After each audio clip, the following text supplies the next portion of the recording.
We are going to go start about our fish tank and essay. අපි අපේ මාළු ටැංකිය පිළිබඳව small essay එකක් කරන්නයි යන්නේ. This is our fish tank. මේ අපේ මාළු ටැංකිය. Fishes always sink in the tank. මාළුවෝ සෑම තිස්සෙම ගිලෙනවා මාළු ටැංකියේ. They are playing here and there.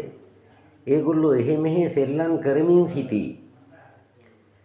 They are trying find their meals. ඒගොල්ලෝ උත්සාහ කරමින් සිටිනවා ඒගොල්ලන්ගේ ආහාර සොයන්නට. This fish tank is so elegant.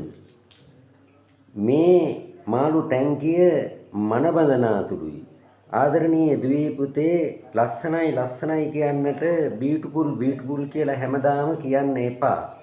ඊට වැඩිය polite words තියෙනවා. මනබඳනාසුළුයි කියන්නේ elegant. ELEGANT. This fish tank is so elegant. We like it. Thank you so much.